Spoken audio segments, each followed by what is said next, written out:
법이 사실 그러시죠? 아니신가요? 여기 계신 분들이 이거 미디어법 잘못 통과됐다고 생각하시는 분 많이 계신가요? 아니실 것 같은데. 자, 미디어법이 바로 이런 문화 콘텐츠 산업을 제대로 산업으로 발전시키기 위한 어떤 기반이 되는 것이기 때문에 중요하다, 이렇게 생각하시면 됩니다. 결국 미디어 산업에 돈이 들어옴으로써 이런 문화 콘텐츠 산업이 발전될 수 있다는 것인데요. 자, 이렇게 우리나라는 불법 복제로 인해서 기술은 뛰어나고 재주는 있지만 세계 시장 점유율이 낮습니다. 이걸 어떻게 아실 수 있냐면요. 음악, 영화, 출판 등의 불법 복제 시장의 규모가 합법 시장 규모의 2분의 1 정도 됩니다. 그러니까 합법 시장이 4조인데요. 불법 시장이 2조나 됩니다. 음악은 어떠냐? 불법 시장의 규모가 4,500억 원 정도 돼서 합법 시장인 3,500억 원보다 더 큽니다. 이러니까 재투자가 되겠습니까? 자, 이렇게 돼서 이 저작권 보호센터에서 매번 이렇게 하면 엄청난 이런 이제 경제적 손실로 오고 있다, 이런 말씀을 드리고요. 최근에 저작권법을 개정했습니다. 저희 문방위에서. 그래서 국회에서 올해 3월 국회에서 통과가 돼갖고 5월 국회에서 통과돼서 이제 곧 시행에 들어가는데, 결국은 법을 아무리 만들고 시행해도 사실은 아이들이 조금씩 불법 다운로드 하는 것은 결국은 계몽운동이 같이 필요하다고 생각을 합니다. 저는 지금 이제 우리 노사 문제, 불법 복제 이런 거를 갖다 예로 들었는데요. 저는 이 가장 중요한 것이 이런 우리 사회에서 법을 지키면 손해다, 이렇게 생각하는 것을 깰 수 있는 가장 중요한 것은 바로 기초 질서를 잘 지키게 만드는 거라고 생각을 합니다. 깨진 유리창 이론이라는 것이 범죄 심리학에 있습니다. 뭐냐면 자동차 2대를 후미진 뒷골목에 버려두었습니다. 하나는 조금 창문을 조금 깨서, 하나는 전혀 그런 거 없이 온전하게 2대를 방치해놨습니다. 그랬을 때 조금이라도 창문이 깨진 그 자동차는 전부 다 달려들어서 엔진도 뜯어가고 다 뜯어갔습니다. 그러나 전혀 흠이 없었던 자동차는 일주일이 지나도 그대로였습니다. 결국 우리 사회에서 조그마한 법 질서가 깨진 그 상태는 전체적인 법 질서의 파괴로 온다. 이것이 바로 깨진 유리창 이론입니다. 이거는 또 다른 예로 하면요.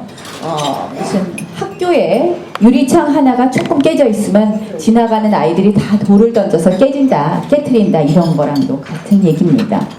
그것을 어떻게 할 수 있느냐? 기초 질서를 바로 지키게 해야지 나라의 큰 질서가 바로 지켜지고 세워진다는 것은 어떻게 할 수 있느냐?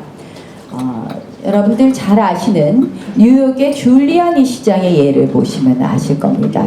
줄리아니 시장이 뉴욕의 강력범죄를 줄인 그 시장으로 유명한 거 아실 겁니다. 기억하시죠? 네. 근데 이 줄리아니 시장이 시장으로 취임해서 제일 먼저 한 게 뭔지 아십니까? 여기 보시는 것처럼 지하철에 낙서를 지우는 일이라고요. 무단횡단하는 사람은 엄벌하겠다, 이렇게 얘기했습니다. 그러니까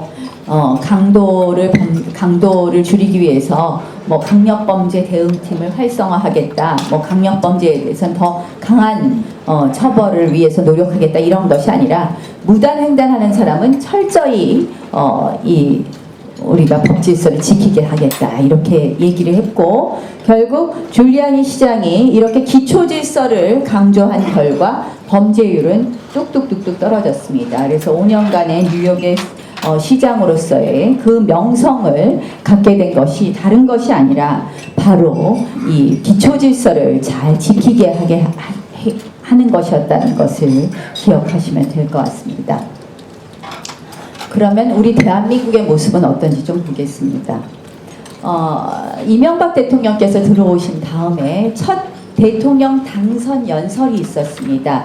우리 2017년 12월 19일 대통령 당선 연설을 기억하시는 분들이 계실지 모르겠는데요. 아마 많은 분들이 기억하고 계실 거예요. 두 가지를 강조하셨습니다. 그때 국민 통합과 경제 성장을 이루겠다 이 말씀을 하셨는데요. 사실 저희가 그날 낮에 대통령 선거를 마치고 나서 이제 저희가 사실 뭐 그 전에도 각종 여론조사가 그랬지만 출구조사를 일부 이제 보고 마지막 대통령 당선 연설문을 다듬었는데요. 그때 대통령께서 꼭 하고 싶으신 게 하나 더 있었습니다. 뭐냐? 바로 법치주의의 확립이셨습니다.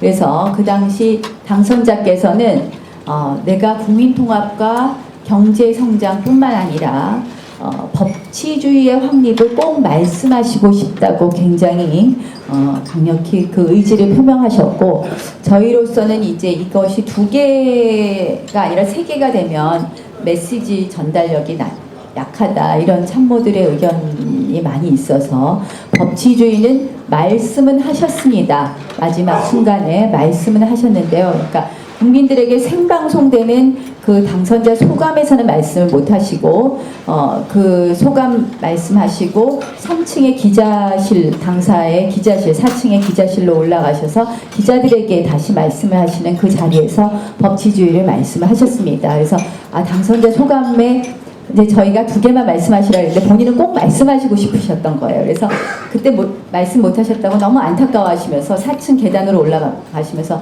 기자들한테 꼭 얘기를 해야 되겠다 하시면서 기자들한테 말씀하시는 당선자 소감에서 법치주의를 강조하셨습니다. 그만큼 대통령님 생각도 이 우리나라의 법치주의가 이제 제대로 확립이 되어야지만 이제는 나라의 선진화와 진정한 발전이 있을 것이다 이런 생각을 강하게 하고 계셨습니다. 그런데 우리 대한민국은 어떻습니까? 뭐 2009년 이 작년 촛불 시위 때도 보셨을 겁니다. 사실 올해 초에도 많이 느끼셨을 거고요.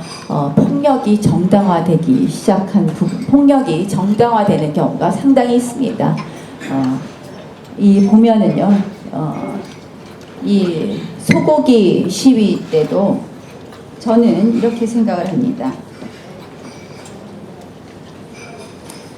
이 소고기 시위가 나중에 엄청난 결국은 엄청난 사건으로 발전을 했는데 저는 제일 처음에 대응이 잘못됐다고 생각을 합니다. 저희가 물론 이제 그 당시에 정부가 이 소고기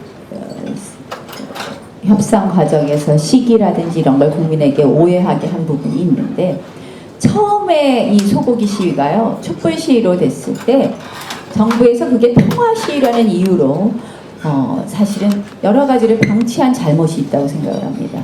여러분들 합법 시위와 평화 시위가 같다고 생각하십니까? 다르다고 생각하십니까? 다르죠. 합법 시위와 평화 시위는 분명히 다릅니다. 그 소고기 촛불 시위를 주도한 사람들은 평화 시위라는 그런 이름 하에 우리 차량 통행을 막고 대로의 시위를 하는 것은 분명히 불법입니다. 그런데 평화 시위라는 미명하에 불법으로 대로를 막고 시위를 했습니다. 이것을 평화 시위라는 이유로 그대로 방치했습니다.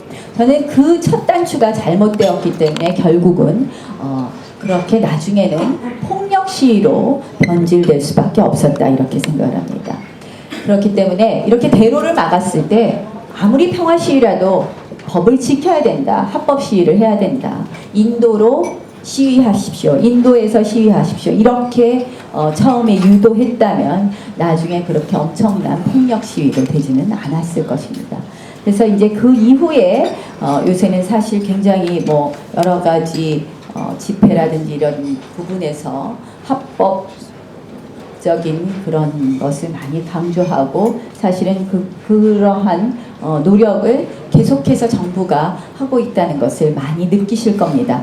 다만 이제 그런 과정에서 이렇게 때로는 언론 보도에 의해서 때로는 또 사실 정부 자체에서도 조금은